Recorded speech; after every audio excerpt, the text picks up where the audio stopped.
Hello, this is Microphone Media. Please like, subscribe, and share. Thank you. ጤና ይስጥልኝ እንደምንዋላችሁ እንደምን አደራችሁ በመላው ዓለም ላይ ያላችሁ አድማጮቻችን ሰላም ለእናንተ ይሁን።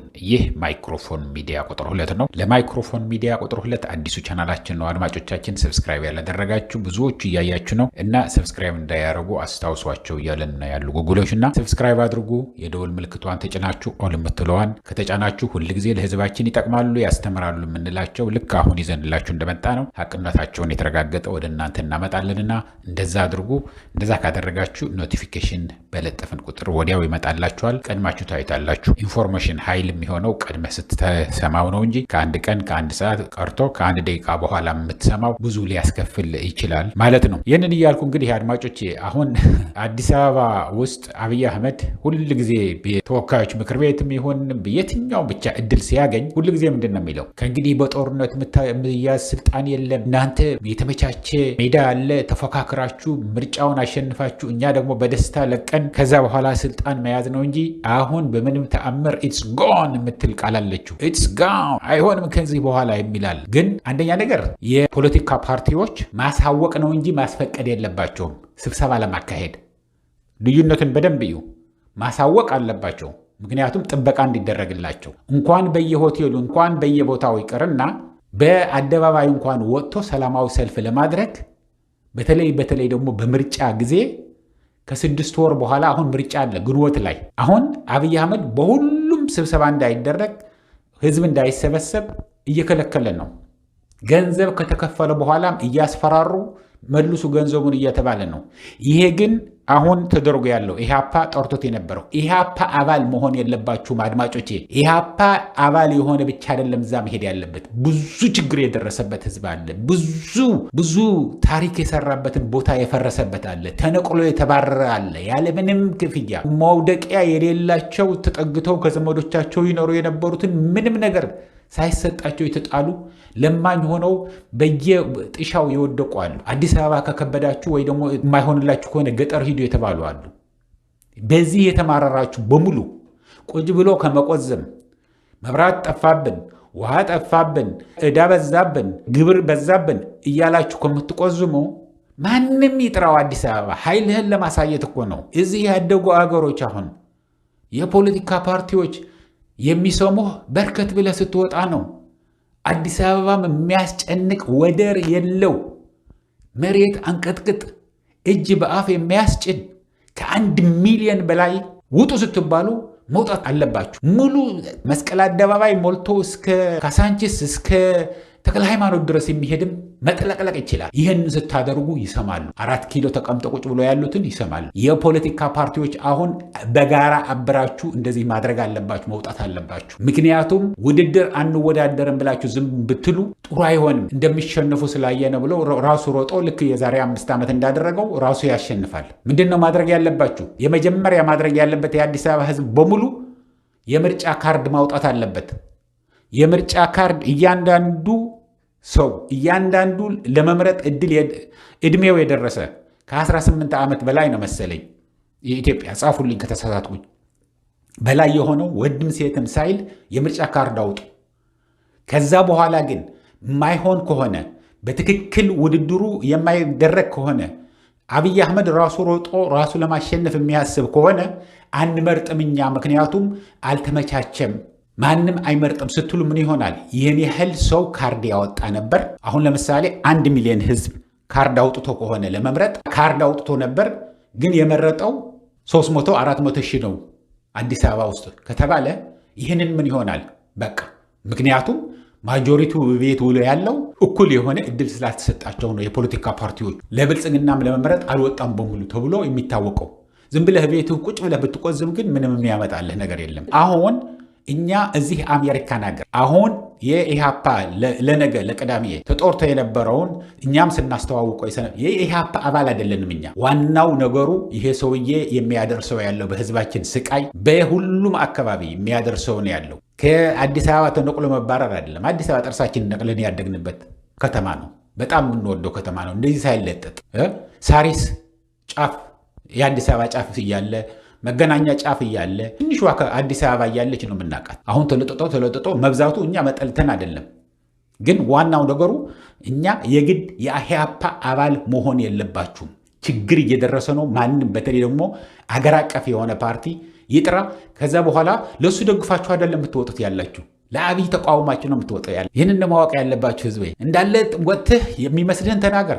በተለይ ደግሞ እድል የሚሰጥ ከሆነ መጠየቅ፣ መመለስ፣ መናገር የምትችሉ ከሆነ ተናገሩ።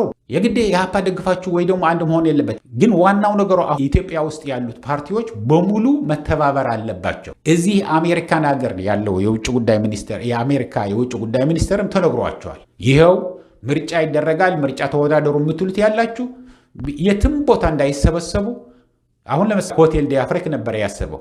ገፋ ቢል ቢበዛ 200-300 የሚይዝ አዳራሽ ነው የሚኖራቸው። አሮጌ ሆቴል ነዋ፣ የጥንት ሆቴል ነው እናውቀዋለን። ድሮ ሆቴል ሳይኖር ሂልተንና ዲአፍሪክ ነው የነበረው፣ ሆቴሎቹ እንዳሁን ሳይዘሩ ማለት ነው።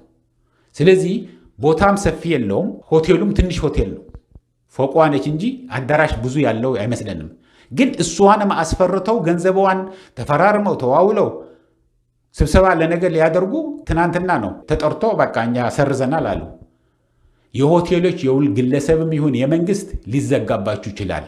ጎደና ግን ሊዘጋባችሁ አይችልም።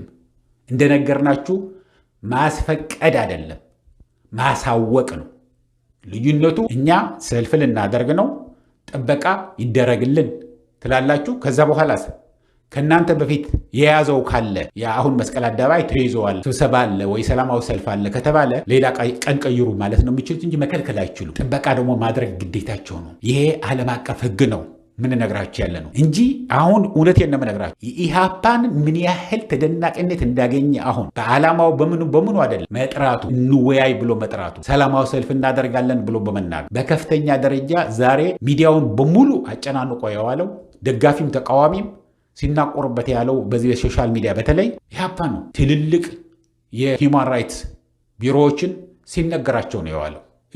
ደውለህ ነው አሁን እዚህ ሀገር ስትሆን አሜሪካን ሀገር ስትሆን ትደውልና እንደዚህ አይነት ከዚህ ሀገር ምርጫ አለ ከ6 ወር በኋላ የሚደረግ ግን ተወዳደሩ፣ በሰላም ተወዳደራችሁ አሸንፉ፣ ከዛ በኋላ ስልጣን ትይዛላችሁ፣ ትረከባላችሁ፣ ዲሞክራሲ ነው፣ በትክክለኛ የተመረጠ ነው የምትሉት አብይ አህመድ ምንም ነገር እንዳንንቀሳቀስ ሁሉ ነገር እያስፈራ እየዘጋ አባሎቻችንን እያሰረ ጋዜጠኞችን እያሰረ ነው ያለው ብለ እየተደወለለት ነው የዋለው። ይህንን ማወቅ አለባችሁ። ዋናው ነገር ግን በሰፊው ትልልቅ ሚዲያዎች ሳይቀር ሲናገሩበት ነው የዋሉት። አሁን ይሄ ለኢህአፓዎችን የምናገረው ያለሁት ማስፈቀድ የለባችሁ። በኢትዮጵያ ሕግም ቢሆን በኢትዮጵያ ሕግም ማሳወቅ ነው እንጂ ማስፈቀድ የለባችሁ። አንድ ጊዜ ኦልሬዲ ከምርጫ ቦርድ ሰርቲፊኬት አግኝታችኋል።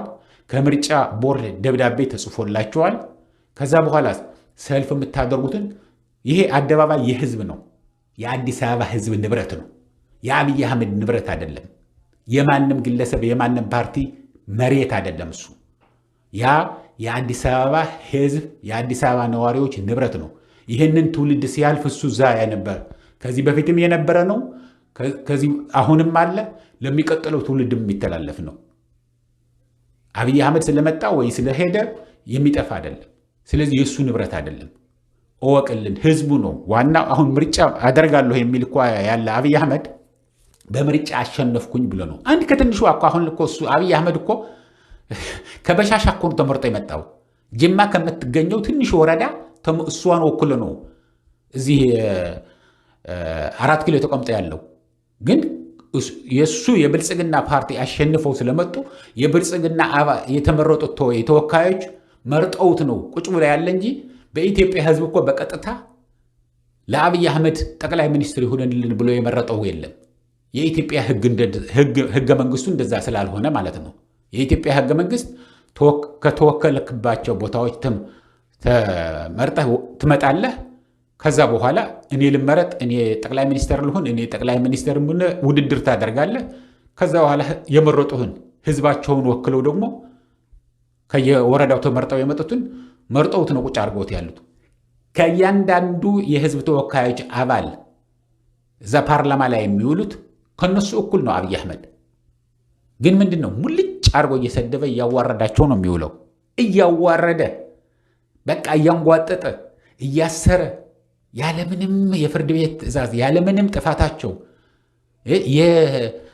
ያለ መከሰስ መብት ያላቸው አስሮ እያሰቃየ ነው። ይህንን ሁሉ የሆነ ግን እየቆዘምክ ቤት ላይ ተቀምጠህ ለውጥ አታመጣም። ማንም ይጥራው ይሄ ሰላማዊ ሰልፍ ማንም ይውጣው ውጡ። ከዛ በኋላ ሲፈራል አብይ አህመድ ብዙ ለውጦች ይመጣል። ታስታውሳላችሁ ምርጫ 97 ከምርጫ 97 በኋላ እኮ ብዙ ለውጦች ነበሩ። በጣም ብዙ ለውጦች ነበሩ። ምክንያቱም ህዝብ አብሮ ስታየው መሪዎቹ በጣም ፈሪዎች እኮ ናቸው። አድማጮቼ ችግሩ ምንድነው? መሪዎቹን ያሉት የእግዚአብሔር ቃል አድርገን ስለምንወስደው ነው። አይንህን ጨፍነህ መደገፍ ስላለ ነው። በኢህአዴግ ጊዜ እንደፈለግከው ተናግረህ እንደፈለግ ጽፈህም መኖር ይቻል ነበር። አሁን ግን ምንም ነገር ብታደርግ ታንቀህ የት እንዳለህም አይታወቅም። የት እንደታሰረ ቤተሰባቸው የማያውቁ በጣም ብዙዎች አሉ። ይህንን ፈርተህ ቁጭ ባልኩ ቁጥር እሱን እየበዛ ነው የሚሄደው። እና ይህንን እያልኩኝ በኢህአፓ ተደርጎ የነበረውን ጥሪ በእውነት በዓለም አቀፍ ደረጃ በከፍተኛ ደረጃ አድናቆት አትርፈዋል። ሁሉም በሚባሉ ትልልቅ የሚባሉ ሚዲያዎች ሲነጋገሩበት ነው የዋሉት። ትክክለኛ ጥሪ ነው አድርጎ የነበረው። እሱ መከልከሉ ደግሞ ከዛ በኋላ አደባባይ ላይ ልወጣለሁኝ ብለዋል። እኛ ራሳችን ኢንተርቪው ያደረግነው አዲስ አበባ እንወጣለን ህዝባችን ይዘን በየአደባባዩ ማለት ብለዋል። ግን ቶሎ ብላችሁ አድርጉት። ቀን መራዘም የለበትም። ሰኞ ልንወጣ ነው ብትሉ እኮ ማንም የሚከለክላችሁ የለም። ህዝቡ የሚመቸውን ቅዳሜ ከሆነ ቅዳሜ እንወጣለን በሉ፣ እሁድ እንወጣለን በሉ። ከዛ በኋላ ጥበቃ አላረግም ካለም አያረግ አይልም ደግሞ። ስለዚህ ማጋለጥ ነው። ኢቨን ባይሳካላችሁ እንኳን ልክ አሁን ኢህአፓ ብዙ እንደሚወራለት ያለው ስንት ተቃዋሚ ኢህአፓን አይነን ላፈር የሚል ስንት ተቃዋሚ እሱን ሲያደንቅ ነው የዋለው። በጣም ሲያደንቁ ነው የዋለው በየሚዲያዎቹ እየቀረቡት። ይህ ግድ ለኢህአፓ ደጋፊ ሆነ አይደለም እዛ መውጣት ያለብህ፣ አብይ አህመድን በመቃወም ነው እዛ የምትወጣው። አሁን የሚፈጸም ኮሪደር እየተባለ የሚፈጸምብህ ያለውን በደል ደስ ስላላለህ ነው የምትወጣው። ስራትህ ብዙ ችግር ላይ ያለውን እሱን ደስ ስላላለህ ነው። ዳቦ ልጆችህን አረባቸው ነው የምትወጣ ያለው ሰላማዊ ሰልፍ። እንዴ 15 ሳንቲም ጨመረ ዳቦ ብለው እኮ ከኛ እንቅጥቅጥ የሆነ ሰላማዊ ሰልፍ አድርገው ነበር ወዲያው ህጉ እስኪቀየር ድረስ። ስለዚህ ይህንን ነው የምንለው አድማጮቻችን። እስከሚቀጥለው ጊዜ እንደዚህ የተከታተልን ወደ እናንተ እናመጣለን። ይሄም ሌላው ሰው እንዲሰማው እንዲያዳምጠው ላይክ ሼር በማድረግ ሁሉም ሰው እንዲሰማው አድርጉ። ለአሁን እዚህ በቃናል። እስከሚቀጥለው ጊዜ ድረስ ሰላም፣ ደህና ዋሉ፣ ደህና አደሩ። ቻው።